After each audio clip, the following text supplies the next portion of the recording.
Obesity. Most common medical myths.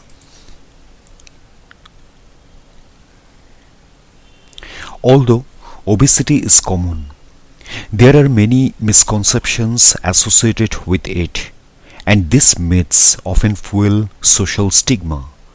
In this video, we tackle 5 of the most common misunderstandings about obesity. According to the Centers for Disease Control and Prevention, in the United States, 42.4% of adults have obesity. Globally, the World Health Organization estimates that around 650 million adults have obesity. People are growing increasingly aware of the health issues associated with obesity. However, despite public health campaigns, myths continue unabated. Many of the most common myths drive stigma that can impact the mental health of people with obesity.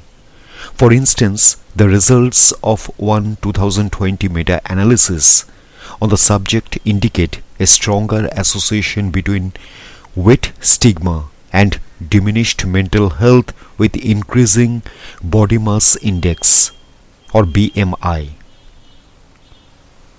Addressing the myths that surrounding obesity is important.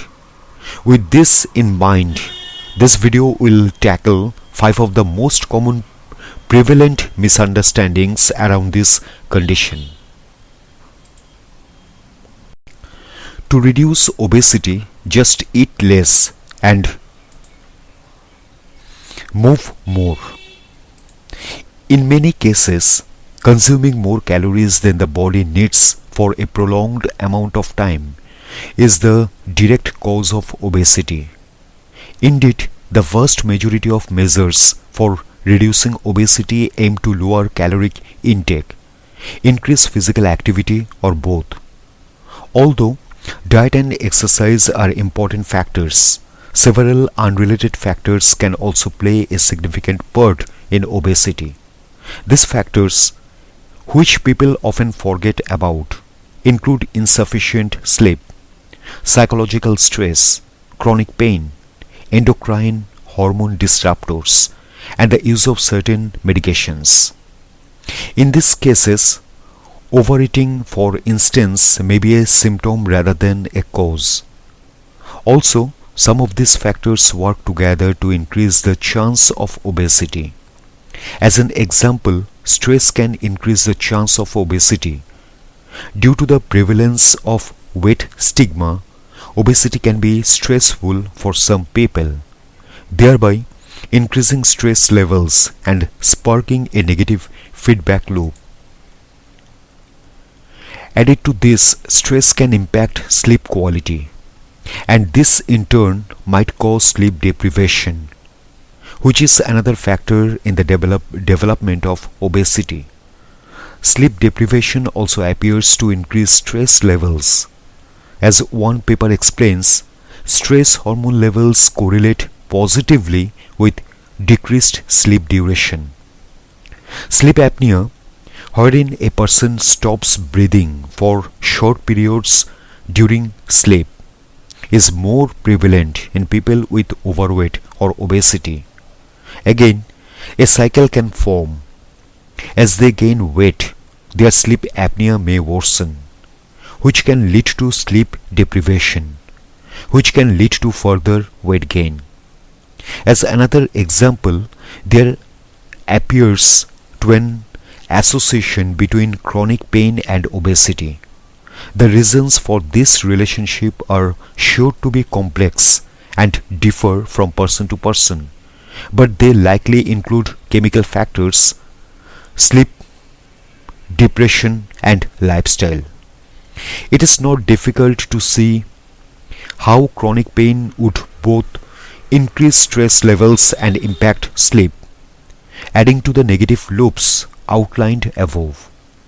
Stress, sleep, and pain are just 3 interlinking factors that can drive obesity. Each person's case will be different, but simply receiving an instruction to move more and eat less might not be an adequate intervention. As this video will continue to reiterate, caloric intake and exercise are vital factors in reducing obesity, but they do not tell the whole tale. Obesity causes diabetes. Obesity does not directly cause diabetes. It is a risk factor for type 2 diabetes, but not everyone with obesity will develop type 2 diabetes, and not everyone with type 2 diabetes has obesity. Obesity is also a risk factor for gestational diabetes, which occurs during pregnancy, but it is not a risk factor for type 1 diabetes. People with obesity are lazy. An inactive lifestyle is a factor in obesity, and becoming more active can aid weight loss. But there is more to obesity than inactivity. One 2011 study used accelerometers to measure the activity levels of 2,832 adults aged 20 to 79 years for 4 days. Their step counts reduced as their weight increased, but the differences are not as significant as one might predict, particularly for women. The list shows the women's weights and how many steps they took per day during this study. Those with healthy weight, 8,819 steps.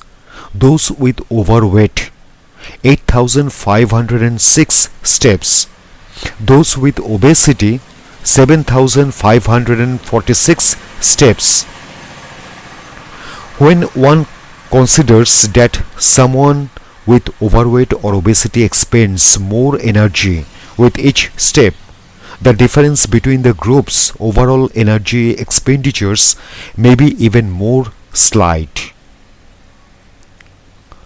This does not mean that physical activity is not essential for good health, but the story is more complex.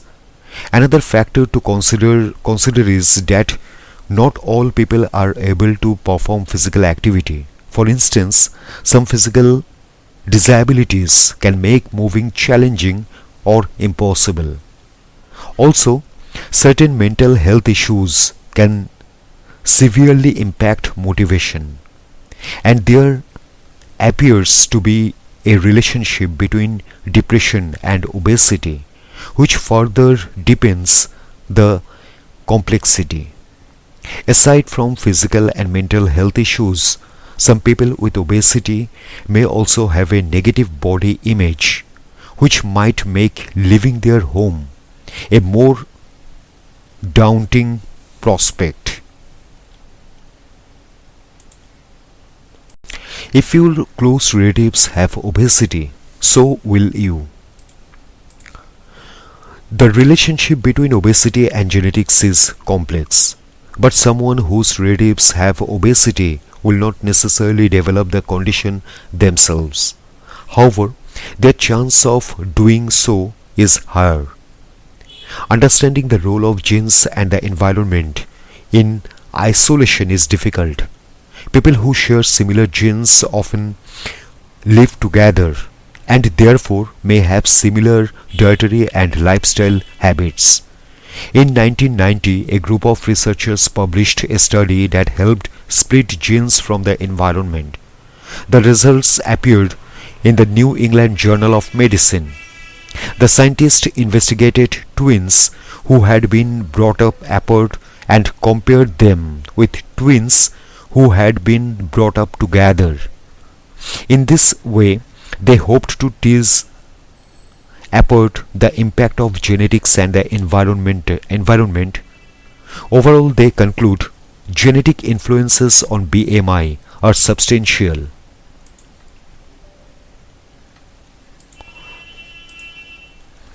Whereas the childhood environment has little or no influence. One twin study from 1986 reached similar conclusions. The researchers found that the weights of adopted children correlated with the weights of their biological parents, but not with those of their adoptive parents. Although more recent studies have identified a more significant role for the environment, genetics do appear to play an important part in obesity. In recent years, scientists have searched for the genes that influence the chance of obesity. As the Centers for Disease Control explain, in most people with obesity, no single genetic cause can be identified. Since 2006, genome-wide association studies have found more than 50 genes associated with obesity, most with very small effects. One gene that is linked to obesity is a variant of a gene called FTO. This variant, according to one 2011 study, is associated with a 20 to 30% increased chance of obesity. Although genetics are important, this does not mean that obesity is inevitable for someone whose relatives have the condition. The above study, which involved individuals with the FTO gene variant, looked at the role of exercise. As the paper explains, using data from over 218,000 adults, the authors found that carrying a copy of the susceptibility gene increased the odds of obesity by 1.23 fold. But the size of this influence was 27% less in the genetically susceptible adults who were physically active. A review and meta-analysis that investigated the same gene variant came to a similar conclusion. The authors explained that people with the FTO variant respond quality well to weight loss investigations, and thus genetic predisposition to obesity associated with the FTO minor allele can be at least partly concentrated through such interventions. However, it is important to reiterate the point that these interventions alone may not be helpful for some people. Obesity does not impact health. This is a myth. There are several conditions associated with obesity. For instance, obesity increases the risk of diabetes, high blood pressure, cardiovascular disease, osteoarthritis, sleep apnea, and some mental health conditions. That said, even modest weight loss can provide health benefits. According to the Centers for Disease Control and Prevention, weight loss of 5 to 10% of your total body weight is likely to produce health benefits such as improvements in blood pressure, blood cholesterol, and blood sugars. Also, a review of existing literature in the BMJ concludes that weight loss interventions may reduce premature all-cause mortality in adults with obesity. Obesity is highly prevalent. Currently, the stigma surrounding the condition is unhelpful and can be damaging. We need to address it whenever we encounter it.